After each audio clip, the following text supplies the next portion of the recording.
안녕하십니까. 백년 멘토 조대수입니다. 사업을 잘 하시려면 그전에는 잘 만들고 잘 팔고, 그리고 사장님의 영업력, 그 다음에 사장님의 인품, 이런 것들이 준비되어 있으면 잘 될 수 있었습니다. 그러나 최근에는 그 정도 가지고 사업이 잘 영속적으로 되기가 쉽지 않은 세상이 되어버렸습니다.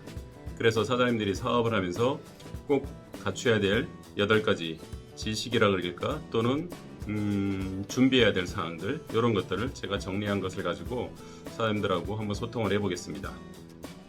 대부분 CEO 분들이 제대로 학교처럼 준비를 해가지고 창업학교를 준비해서 사업을 하는 게 아니죠.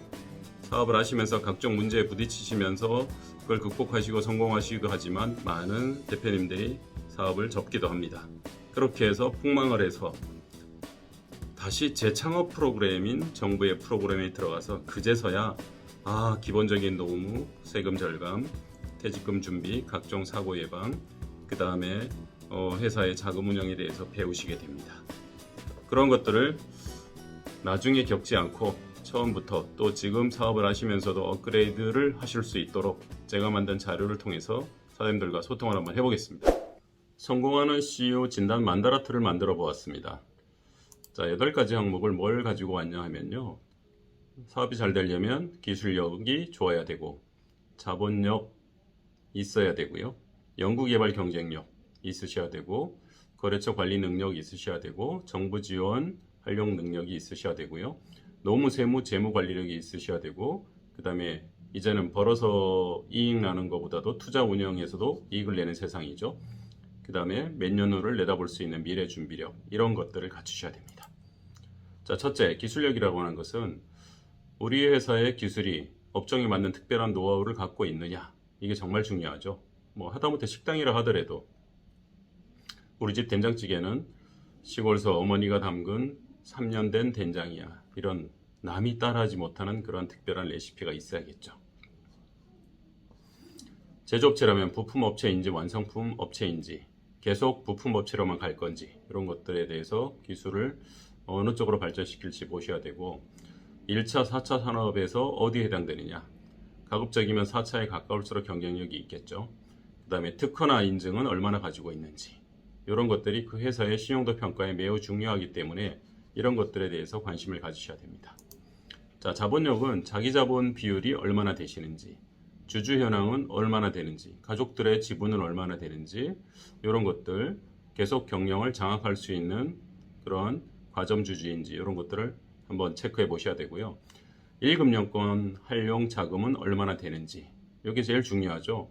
2금융권 활용 자금이 크다면 아무래도 객관적으로 바깥에서 보는 시각이 회사가 쉽지 않구나 하는 느낌이 있겠죠. 그래서 1금융권 자금을 최대한 활용하는 게 좋겠고요. 그 다음에 회사를 더 발전시키거나 자금이 부족할 때 증자나 주식 발행 계획을 언제쯤 가지고 갈 건지, 이런 자본력에 대해서도 항상 체크를 하고 몇 개월 후를 내다보면서 운영하셔야 됩니다. 자, 다음은 연구개발 능력입니다. 우리 회사는 기업부설 연구소가 있느냐? 이거 있는 거 자체만으로도 회사는 성장을 위한 준비가 되어 있는 것이고, 이 기업부설연구소는 정부에서 주는 각종 세금 혜택을 누릴 수가 있겠죠. 자, 우리 회사의 제품이 가격 경쟁력을 계속 가져갈 수 있는지, 그 다음에 각종 사고나 고장의 AS 준비가 되어 있는지, 또 이러한 연구개발 인력, 이공계 이런 인력들에 대한 확보력이 있는지, 이런 것들도 매우 중요합니다. 사업은 인재가 하는 거니까요. 자, 거래처 관리력입니다. 대기업 의존도가 크다면 좀 안정적이겠지만 마진은 좋지는 않을 수 있겠군요. 1차 벤더냐 2차 벤더냐에 따라서 그 회사의 경쟁력이 달라지고 안정성이 달라지겠죠. 단발로 거래하는 데라면 항상 위험을 안고 있는 거죠. 갑을 관계는 어느 정도 수준인지, 아주 절대적인 을인지, 또는 내가 갑의 비전이 있는지, 이런 것도 한번 체크해 보시고요. 수금 회전율, 미수금 관리는 어떤가, 3개월인가 6개월인가 1년인가 아니면 한 달인가, 이런 것들을 최소화 줄이는 것이 회사의 자금 경쟁력이 되겠죠. 자, 정부 지원 활용력입니다. 청년이냐 경단녀냐, 그 다음에 고령자냐, 이런 사람들 채용에 따라서 정부의 노무 지원금이 달라지겠죠. 또 소진공, 중진공, 이런 데는 약 1.5%에서 3% 사이에 저리자금을 활용할 수 있게 하는데 이런 것들은 정보에 많이 노출되신 분들, 관심 있는 분들이 활용할 수 있는 자금입니다. 이런 저리 자금을 활용하는 것도 1차 금융권, 1금융권 자금보다는 얘를 먼저 활용할 수 있다면 그게 더 유리하겠죠. 또는 R&D 자금은 갚지 않아도 되니까 그런 것들 할 수 있으면 훨씬 좋겠죠. 자, 고용유지지원금이라는 것은 회사가 매출이 줄고 작년과 좀 다르다. 그러면 직원을 정리해야 되나? 나중에 회사가 다시 매출이 늘면 그때 또 채용하려면 힘들죠. 그래서 고용유지지원금 제도를 고용보험센터가 활용하고 있습니다. 이것은 6개월 동안 그 직원 급여의 80% 이상을 지원해주는 프로그램을 갖고 있기 때문에 이런 것들을 활용한다면 정말 회사의 경쟁력에 도움이 되겠죠. 사장님이 급여를 다 주지 않아도 되는 정부 지원 제도를 활용해 보시기 바라고, 그리고 매년 여름이나 가을에는 그해 예산이 동일하기 때문에 추경 예산 이런 것들이 잡힙니다. 그랬을 때 먼저 준비한 사람이 가져갈 수 있겠죠. 그래서 이런 쪽에 정보를 갖고 있는 사람들하고 계속 정보 교류를 하실 필요가 있습니다. 노무, 세무, 재무 관리력이라는 것은 회사의 각종 리스크를 말합니다. 또는 세금을 아낄 수 있으면 좋겠죠. 자, 종업원 사고는 사장님이 아무리 애쓴다고 해서 막을 수는 없겠죠. 특히 중대재해처벌법이 실시가 올해부터 됐으니까 여기에 대해서 안전교육, 안전점검 일지, 그 다음에 사고 났을 때 유족들과 충분히 합의할 수 있는 보상금 준비 이런 걸 하셔야 되고요. 세금 절감 보험 활용하는 것도 좋습니다. 정부에서는 사업을 하면서 꼭 필요한 보험이라고 인정한 보험이 4가지가 있는데 회사차 자동차 보험, 그 다음에 화재보험, 그 다음에 종업원 단체보험, CO 보장보험, CO 플랜이라고 흔히 말하죠.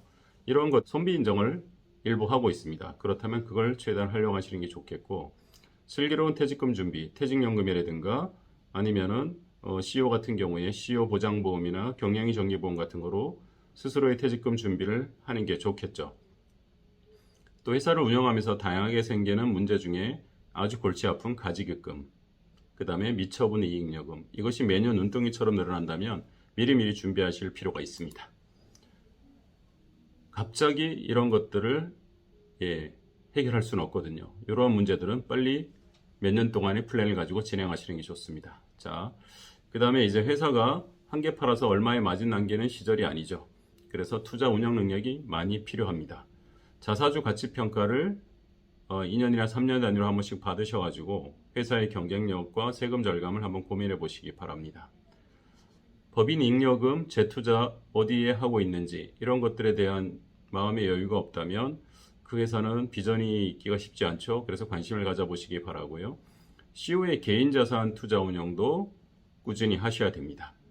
화폐 가치는 떨어지고, 그 다음에 물가는 오르고, 부동산의 가치는 오르고, 그 다음에 비전 있는 그러한 주식은 오르고 하지 않습니까? 그래서 이러한 것들에 대한 개인의 자산 투자 운영을 같이 가져가셔야 회사가 어려워도 사장님은 견딜 수가 있겠죠. 또는 회사가 여유가 있어야 사장님도 개인적인 자산이 늘어나겠죠. 주식 가치 관리 증여 플랜. 주식이 한 주에 10,000원일 때와 주식이 한 주에 20만 원일 때 증여를 하는 것은 엄청난 증여세, 그 다음에 양도소득세를 물리게 됩니다. 그런 것들을 생각한다면 주식 가치 평가를 낮게 됐을 때 사전 증여 프로그램을 돌릴 필요가 있겠고, 그 다음에 꾸준한 배당을 통해서 자녀가 향후에 증여세 상속세를 낼 수 있도록 만들어주는 게 좋겠죠. 주식 가치를 떨어뜨리려면 어떻게 해야 될까요? 그 해의 이익잉여금을 떨어뜨리는 방법, 그 다음에 투자하는 방법, 이런 것들을 활용해 가지고 충분히 할 수 있습니다.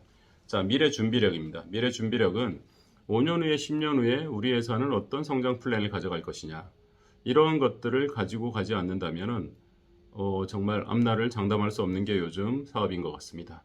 자, 배당을 꾸준히 실시하고 정관 의사록을 검토하십시오. 정관이라는 게 법이 바뀌기도 하지요. 불과 몇 년 전에는 퇴직금 3배수였는데 지금 2배수지 않습니까? 최근에 법인을 설립한 회사들은 그 2배수마저도 정관에 올라가 있지 않는다면 문제가 되겠죠. 이제 이런 것들, 그 다음에 대주주들이 주식을 함부로 팔아서 생각지 않은 사람이 회사의 주인으로 치고 들어와서 사장님을 압박하는 일이 벌어지고 주인이 바뀌는 그러한 일들이 벌어지면 안 되죠. 그러니까 정관 내에 대주주들의 주식 그 판매에 대한 제한 같은 규정, 이런 것들도 꼭 필요합니다. 자, 그리고 CEO 유고시 이 리스크를 준비해야 됩니다. 회사 이꼬로 사장입니다. 사장님이 잘못되면 작은 회사들, 무슨 뭐 상장사 이렇게 큰 회사들이 아니라면 그 회사의 운명은 사장님 운명과 같거든요. 그래서 사장님이 잘못됐을 때 어떻게 리스크를 해칭할지 이런 것들을 잘 대비를 해 놓으셔야 되고요. 그 다음에 나중에 상속에 대한 준비를 하지 않으면 정말로 회사를 통째로 그냥 날리는 일이 벌어지기도 합니다. 1차 추정 상속이라는 것은 아버지가 혹시 다양한 사고나 질병으로 돌아가셨을 때 부인과 자녀한테 상속할 때 나오는 상속세들에 대한 준비고, 2차 추정 상속은 또 어머니가 사모님이 잘못됐을 때 또 한 번 자녀에게 상속세가 내려가겠죠. 그리고 자녀는 어떻게 가업승계를 할 건지, 창업특례 이런 것들을 활용할 건지 낮은 세율로 이런 것들에 대한 준비들을 서서히 하고 계셔야 되는 것이 사업입니다. 나중에 하지 그런 생각을 하다가 나중에는 할 수 없는 방법이 없어서 대책이 없는 경우가 정말 많기 때문에 이런 것들을 말씀드립니다. 일단 제가 이걸 한 장을 만들었는데요. 여러분들 이걸 통해 가지고 정말 나는 저런 것들에 대해서 얼마나 돼 있나 하는 고민을 하신다면 여러분들한테 도움이 되는 시간이 됐을 거라는 생각이 듭니다. 이제는 공부하는 CEO가 살아남습니다. 그리고 정부의 각종 지원 제도가 옛날보다 훨씬 좋아졌습니다. 그런 것들을 잘 활용하시기 위해서 많은 전문가들과 네트워크를 하시고 또 이런 방송을 통해 가지고 지력을 높이실 필요가 있습니다. 다음 시간에는 CEO 플랜이라는 것을 꼭 들어야 되느냐, 경영인 정기보험을 꼭 들어야 되느냐, 그거 주변에 들어봤는데 들었다고 손해 많이 봤다더라 하시는 분들이 많은데 그것은 정확히 모르고 가입을 했기 때문이고 우리 회사의 체력, 컨디션을 충분히 반영하지 않고 있기 때문에 그렇습니다. CEO 보장보험은 꼭 들어야 되는 보험인데 어떻게 들은 것이 슬기롭고 가장 나한테 도움이 되는 건지 그런 것들도 제가 사장님들을 위해서 팁을 드리도록 하겠습니다. 자, 사장님 사업이 성공하는 걸 돕고 있습니다. 같이 한번 열심히 힘내서 성장하시기를 바라겠습니다. 감사합니다.